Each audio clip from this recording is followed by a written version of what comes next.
Hi, Perry. Hi, Hiroshi. How are you doing today? Well, very good. Um, the United States is really in a chaos, not only just a pandemic, but also the Mr. Floyd case. Yes, yes, I'm you are. so, uh, personally, I'm a little bit disappointed about the situation over there because, this chaos is from international point of view, it is a typical US kind of a problem of the society. But how do you think about it? Well, I think it is a problem of our society. I honestly do not blame the policeman, other than the policeman who committed this crime, but policemen in general.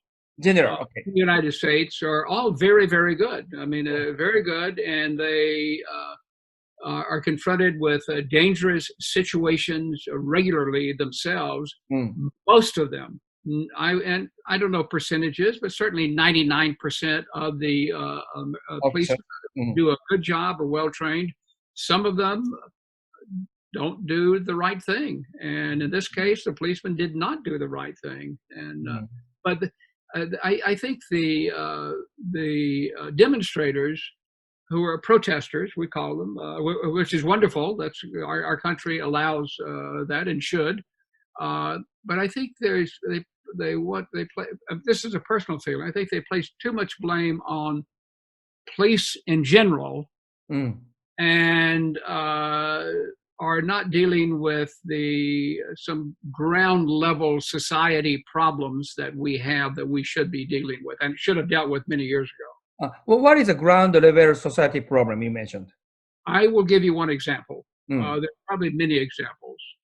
Uh, uh, but I live in Los Angeles. Mm. Uh, so we're a big city. I don't know how many people, 6 million, 7 million, 8 million. And we have many public schools in the city of Los Angeles, Mm. of course. And the city of Los Angeles, like most cities, they have wealthy sections of the city and they have poor sections of the city. Mm-hmm. And the school system, and I'm referring to the elementary and secondary schools, the school system receives its money from the state and from the city based on attendance. They call it based on average day attendance. So that's why they receive. So every school in our district receives the same amount of money, usually the same amount of money per student based on the attendance at the school. Okay. So you would think, well, all the schools maybe are equal. Well, they're far from being equal. And Okay. the reason is, and I am, well, the reason is that in the wealthier communities, parents who have money donate money to their local school. Right. So we have schools in our district that have, let's say, my community. We have a public high school that has an Olympic-sized swimming pool Mm-hmm. that was paid for by private donation, Mm-hmm. with beautiful American football field, Mm-hmm. with artificial turf paid for by donations in the community. Mm-hmm. And then we have high schools that are 20 miles away that don't have a library. Oh, In even poor if section we of have town. help from the city, it is not In enough. the same city, but they don't have a library, or they don't have a coach, or they don't have a music teacher, because the parents in that community, in the poor community, cannot provide the same level of support, financial support, as in the richer community. Mm. So it ends up being, you think of equal education, Mm. it's not equal education. Mm. Mm. Because And you also find that in the poorer neighborhoods, they typically get the newest teachers, not the experienced teachers. Experienced teachers want to move up into the richer neighborhoods. Of course, they want to make more salary. Well, no, it doesn't. As a teacher, they don't make more money, but it's a different environment. Of course. They have bathrooms that work. In the poor schools, you have bathrooms that don't work.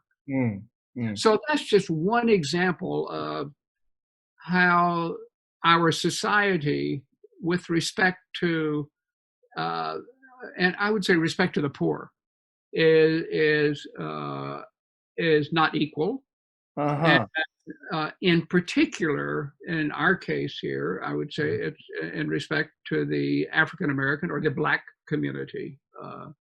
That's So a frustration of the Black community sometimes yeah, explode when that kind of stupid matter happens, with a bad police, only one percentage maybe bad. yes. So you have bad policemen who may do terrible things, uh, and of course, this has been going on for decades in our country, I know. and it just has not received appropriate, even though it gets attention, like right now, a lot of attention. But the question is, what is going to be done? That's a good comment. Your comment, of course, related to how can I say, health insurance issue, as well as, of course, educational issue, as well as even a corona pandemic, how people are cared in a local hospital, everything are related.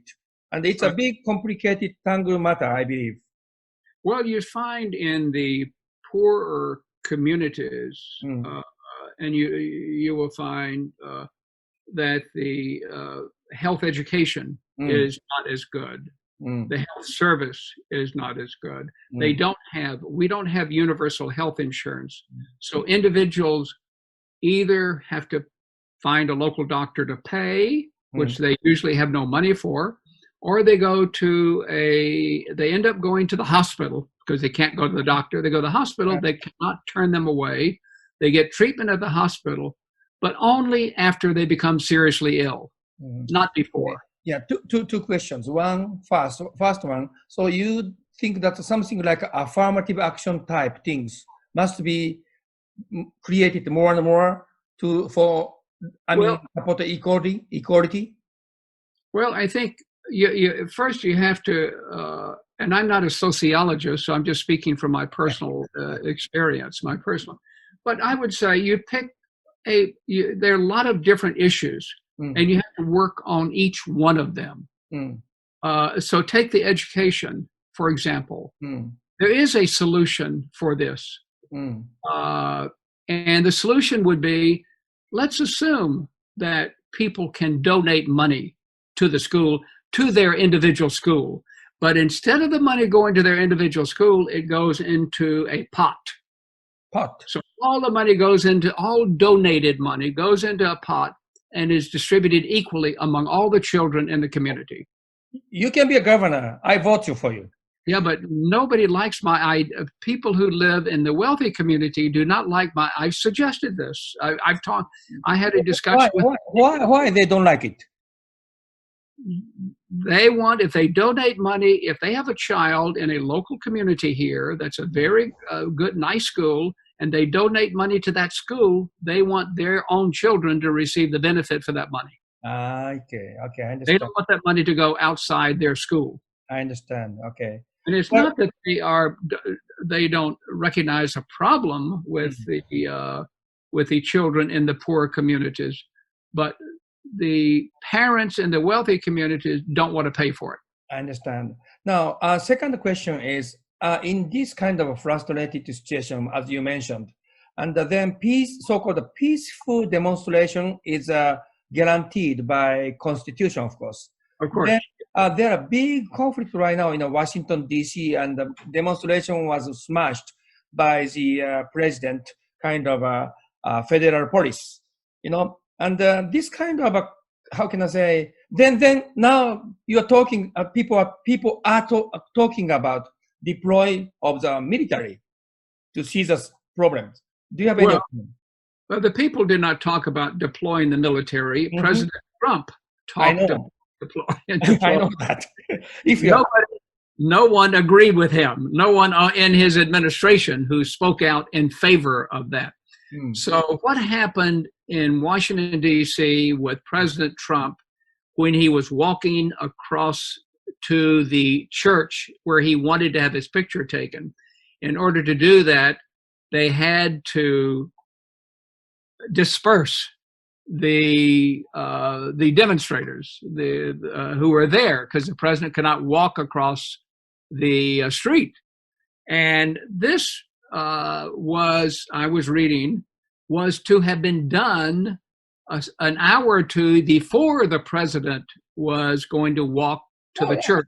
Mm-hmm. But somebody did not do their job. So it wasn't the president that acted. It was actually our chief, our Barr, who was in his cabinet, who went and told the police to disperse the crowd.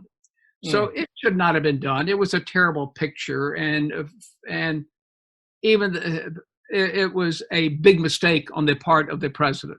I but understand. it was not. They were just the demonstrators were dispersed. But they were not arrested or taken to. They were just said, open up a path for the president to go through. The president should not have been there to begin with. I understand. Well, anyway, so you are opposed to deploy of the military on the society. Nobody is in favor. No one is in favor of that. We have I say no one. No, most Americans would not favor that. We had deployment of the military at times in the past. One was one period was during integration. When we were integrating the schools back in the 1960s, and the military were used to protect the black children who were being bused in or brought into the white high schools.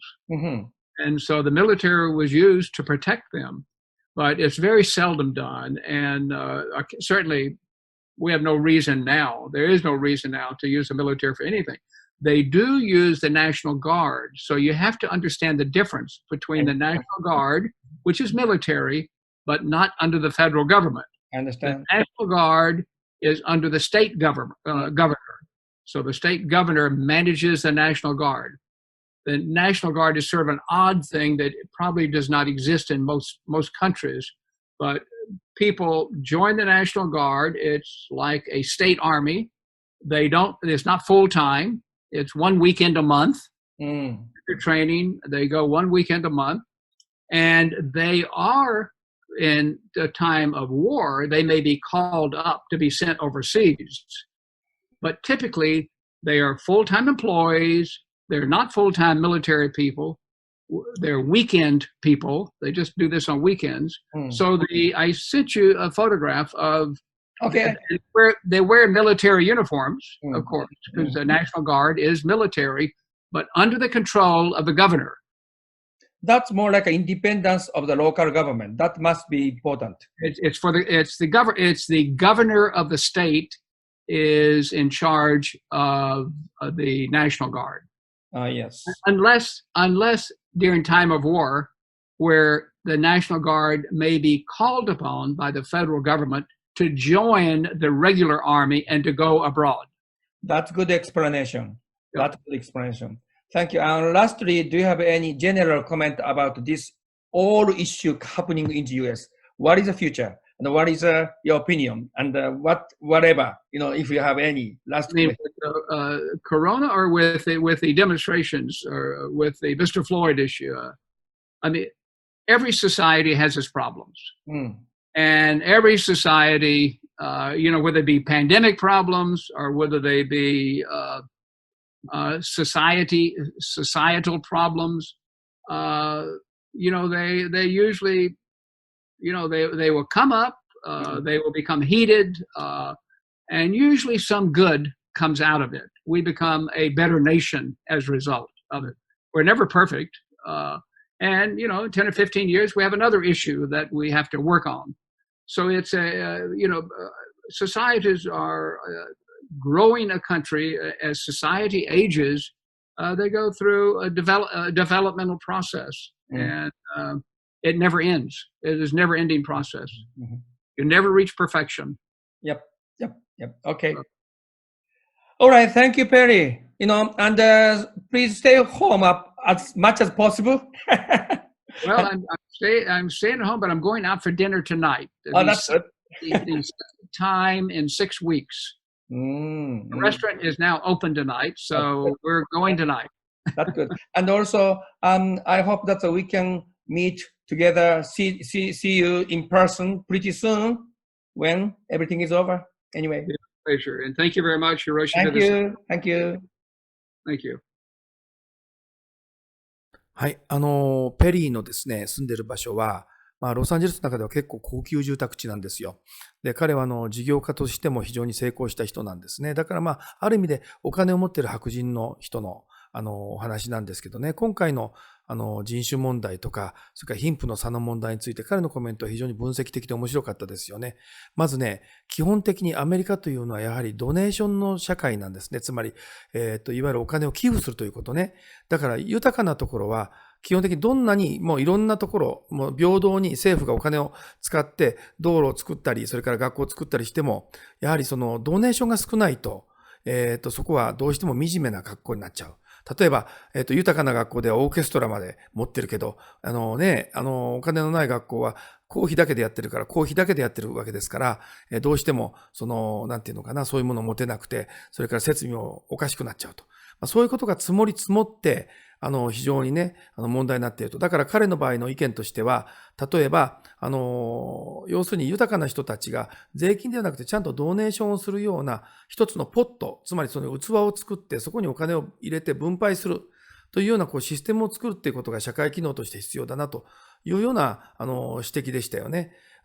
ですから、そういう意味では、例えば、いわゆる黒人系の人とか、ある意味で経済的にハンディキャップのある人とか、差別を受けていると思っている人たちから見ると、十分な回答ではないかもしれませんけど、何らかのそういう歩み寄りっていうのがすごく必要だなということを感じました。彼の住んでいる地域もね、現在は厳しい警戒体制が敷かれていて、デモに対してどういうふうに反応するかということで、住民も悩んでいるというような状況ですよね。